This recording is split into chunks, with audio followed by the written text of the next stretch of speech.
nu waliin imaanaadha rakkoo obboleettii fedhu jiru kasii jaartiin teetii siif akkuma obboleettii teetiiti obboleettiin hamtuu hin fedhani jabeeffadhuu siin jenne.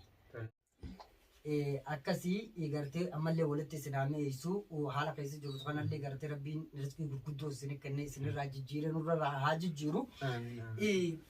Isin wal jaalatanii wal qabatanii dura deemuun isin qofaaf faayidaa yookiin bu'aa osoo hin taane akka dhalootatti dhala Oromoo hundaafuu faayidaadha warra saniis beeku rabbi isin haa godhu. Amma booda gartee hamtuu kanaallee rabbi isinitti hin deebisinii gartee isinillee warra gartee waan dhufirraa waa baratee wal qabatu rabbi isin haa godhu walitti sukkara isin haa godhu jaalala teessan jaalala gartee dhugaa akka dhalootummaadha warra dhalootummaan beekee jaalala gartee ta dur caalaa horachuu danda'u rabbi isin haa godhu gartee wantoota ammaan tana uumame kana asumatti rabbi nurraa haa goolabu shiraafii dabaas haa ta'u rakkoo kanaallee nutti hin deebisinii dhalateenya keessallee nun dhageessisinii akkasii wanti juwani baay'ee rarraan gammadeetiin jira.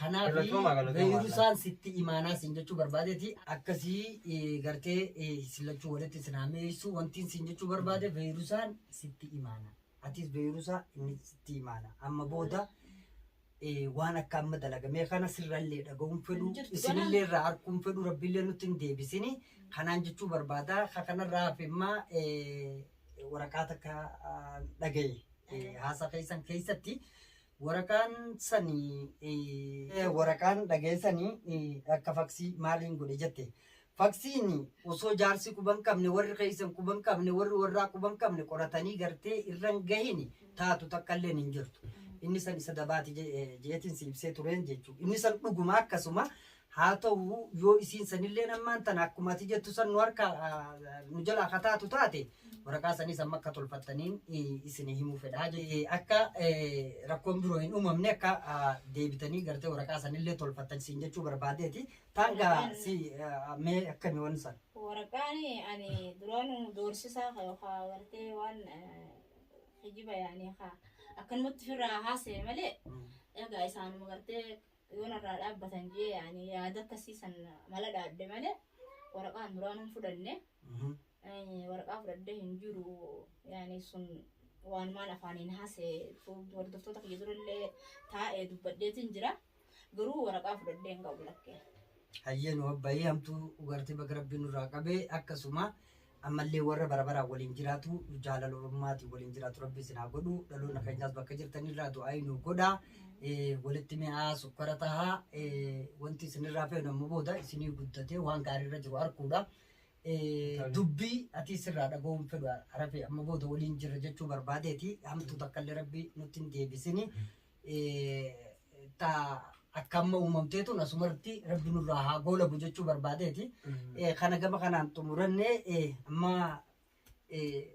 waan ni jennu guddoon hin jirtu gammachuudha dhaloota barabaraa waliin gammadu rabbi nu haa godhu gama hiyyaan gaa wantiin qabu guddoon tana sayyemee keetiin waan dhudhuudanii fi tayan nyaattan isin ilaala ayyee arra guyyaan gammachuu mana kee jirra gaa yabshiru rabbi hamtuu isinirraa qabanis du'aa isinii godheetiin amma chikka dubbii rabbi nutti hin deebisanii taaftallee rabbi nu haa fichisiisu warra firraa fixu rabbi nu haa godhu amma gaa hundi tokkollee akkuma inni tureen dafnee dura kaanee dhufne rakkoon qabu haa galatoomaa haa ta'u manaan geessee jirtaa wallaahi bakka gammanne walumaanuun siin jaa ammallee garuu baay'ee galatomaadha.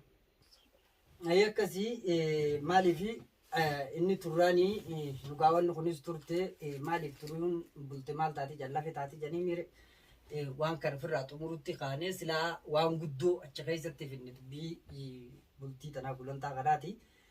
Kanaafi arifadheenis fiduu dandahee innillee tarii booda yoo bilbila ta'ee haala irra geenye gaa guyyaan guyyaa du'aayitii ni ibsinaa fi akkasiin isiniin jaa guyyaa bal'aa qabnaa eessatti isin raafe yoo jettanis rakkoo biraatiin akka hin hafinii fi walumaa galatti yeroon nutti dabruuf gartee innis egaa bakka biroo jiraachuudhaani kaanee dhufnee jecha dubbii tana firraa finnee ammas tana duuba waan jiraatu jira dubbii jirtu sanitti firraa deebi'uu fi kanaaf wantiin jechuu barbaadee dhalli teenya ilmaan Oromoodhaa bakka jirtan hundaa du'aayi nu godhaa du'aayinis nu bira jiraadhaa ta harkaanu qabdu taanillee tanurraa hin dhuminillee warra waliin gartee walumaanuu gartee ofirraa fixuu danda'u rabbi nu haa godhu rabbi nu dandeessiseeti.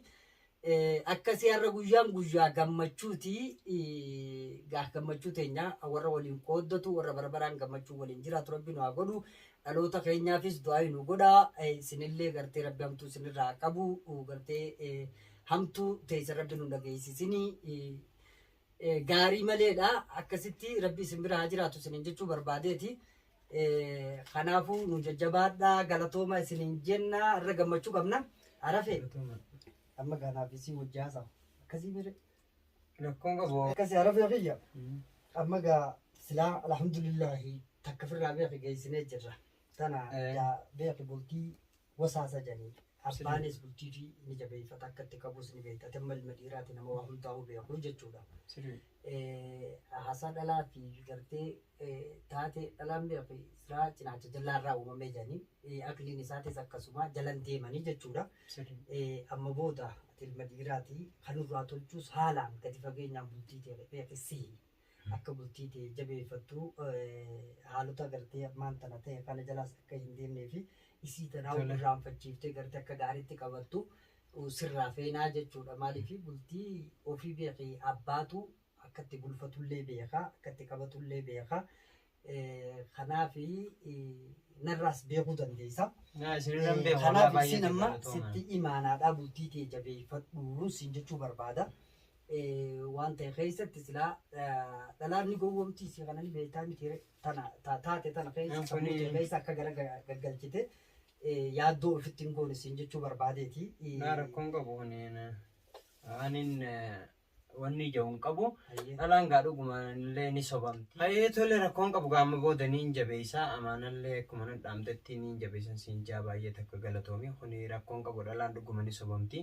Angkoma harmi gadi qabileen isaanillee gadi waa takka rakkoon qabuun siin jaa kun baay'ee takka galatoomaadhaan isiniin jaa. Faadhaan isiniin jaa haa baay'ee takka siin cinqine.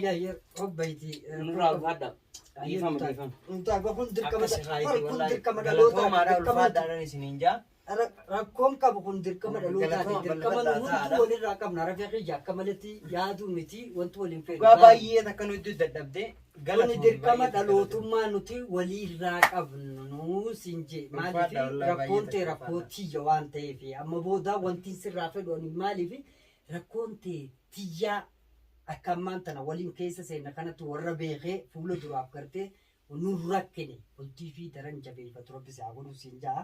Maaliif jennaan beekee as keessatti Oromoon maal jaa bar namni addunyaa tanarra jiru meeqa jettesa Oromoon shan jettee mitiire shanan addunyaarra jiru sani beekaa nuti amma dhaloota waa daddagatu taana malee yoo dhaloota sirritti waa hubatu taane waa'ee yaadatu taane ilmaan Oromoo taanaani haadhaa fi abbaan keenya waan nutti himanii jira. Waan nutti himaa guddanne faatu jira. Maal jaan haadhaa fi abbaan keenya bar jiru hedduu hiriyaan haadha keetii maal siin jaan haadha keetii hiriyaan abbaa keetii.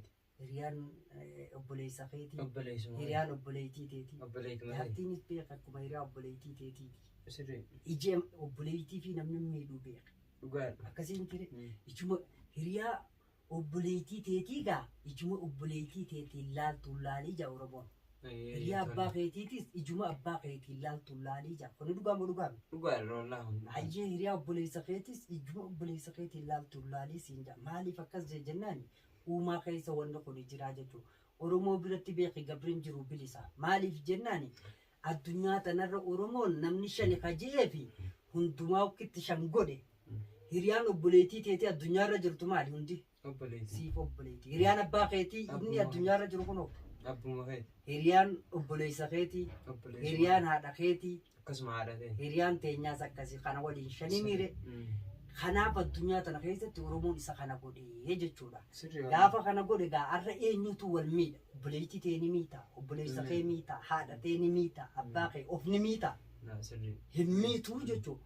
Amma wallaalummaatutu si galee akka maleetti wal nu miisise malee isiinis hanga sireerra dhufnetti siif obboleettii teeti.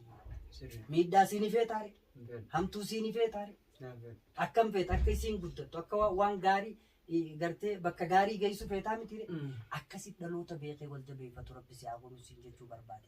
Kana wanni si himuu fi isilleen gaafa sireerri dhufte siif jaartiidha malee akka obboleeytiitti kalaaltuun si ibsuu fedhee jechuudha. Nu waliin imaanaadha. Rakkoo obboleessi fedhu hin jiru. Rakkoo haadhaa namni fedhu hin jiru. Rakkoo abbaallee namni fedhu hin jiru. Kana hundaa warra beeku rabbi nu haa godhu. Dogoggoroonni haalaan nu keessatti uumamee fi baay'atee kana waliin nu fixaa jiru.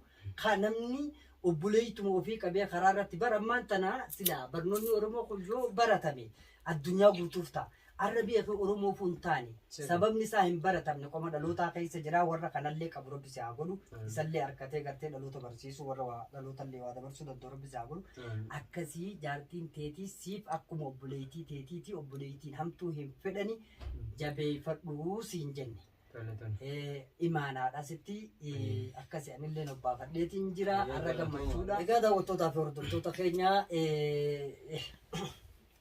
bakkuma jirtanitti nageenya rabbii isin bira haa jiraatu hamtuu isinirraa haa qabu jaalaltii gartee dhugaadhaa ta'u oromummaadhaa agartee rabbiin bakkuma jirtanitti isin biratti nuuf haa tolu amma dirqama tokko kaniin qabadhee jiru dirqama oromummaa akka dhalootatti walirraa qabnu tokko baafadheetiin jira isinillee warri nu waliin dadhabdan bakka jirtanitti nuuf galatooma nu jiraadhaa.